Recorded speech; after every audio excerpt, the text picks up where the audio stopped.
Hello to all the viewers out there who check in with me to learn a little bit more about financial planning.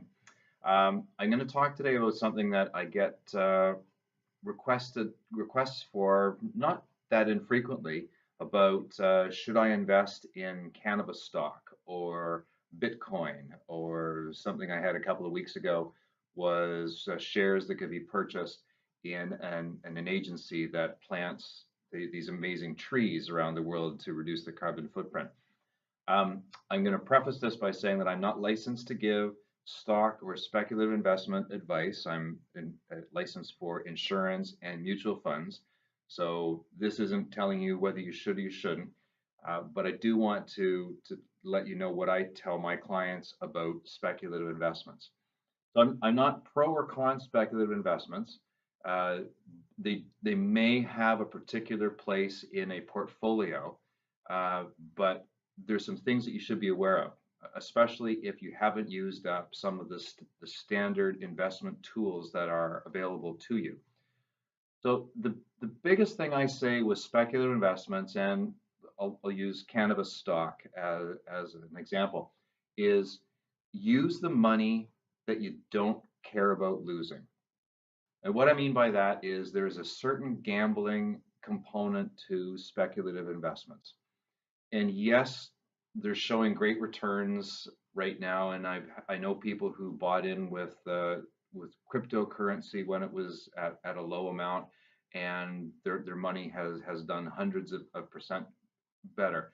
And that's fantastic. If you're using the money that you're prepared to lose, in the same way that if you went to a casino, you're just going to take money that is going to be fun money. And if you win a lot, great. And if you lose it, you just had an evening of entertainment.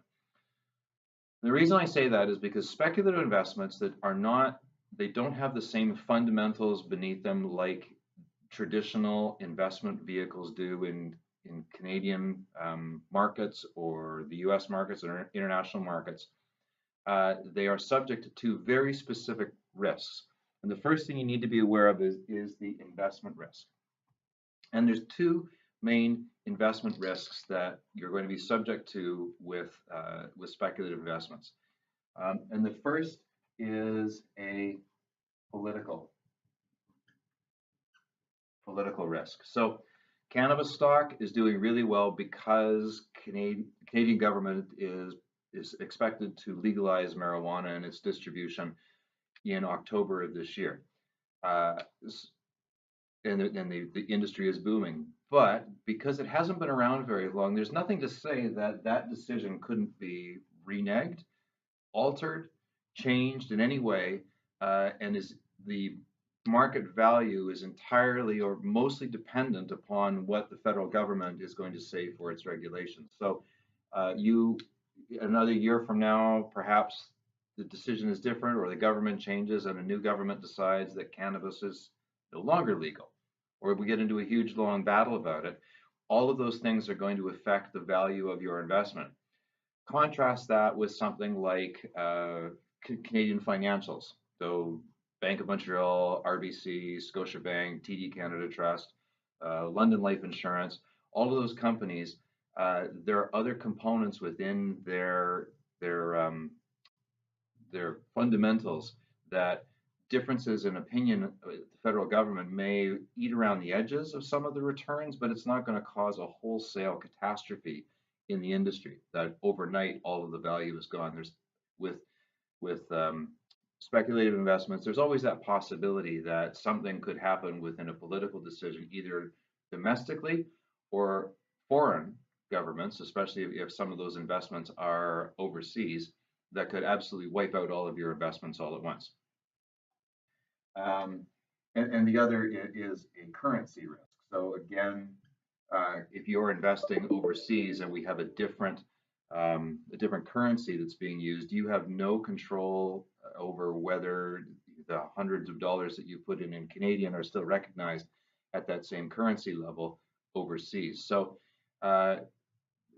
looking at speculative investments to maximize your returns, especially if you're not doing anything else in your investment, you really do expose yourself to some catastrophic changes. Like I said, use the money that you're not already using. The second part of it, and this is something that people often forget about, is the personal risk.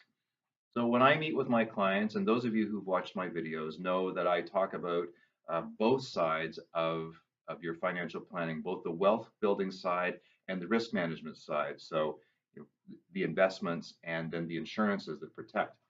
And it's not uncommon for someone who is seeking to make it big, swinging for the fences, putting everything into some type of a speculative investment, has nothing in place in case something goes wrong. And unless you're Superman, something is going to go wrong. So I would say to someone, if you do not yet have life insurance, disability insurance, and specifically critical illness insurance, you really shouldn't be looking at a speculative investment. So personal risk, let's just talk about cancer. So you've gone and invested $100,000 into we keep talking about cannabis stock. So let's say cannabis, and you've been diagnosed with cancer, and you need to take some time away from the work that actually pays your bills, and maybe you've got medical bills, you've got to support you, a family member has to take time off work to help support you. You need $100,000 to do that. If you put $100,000 into your speculative investment, that's the first place that you're going to go for to pull that money out.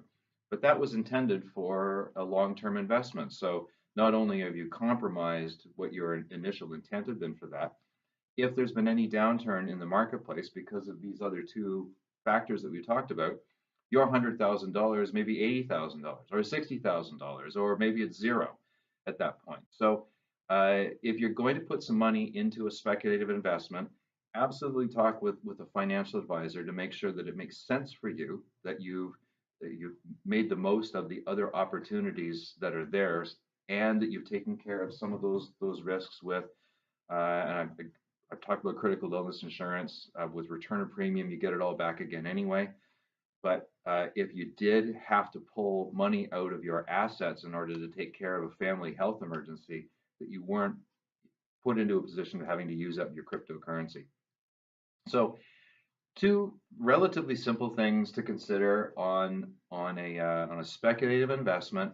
You've got the investment risk itself, which is magnified in these investment tools, and then the risk that you face if you haven't shored up your own financial plan with the proper risk management in the event that something goes wrong. So thank you for a lot of those questions. I am really enjoying sharing what I go through in my daily business with people. I hope you're finding this valuable.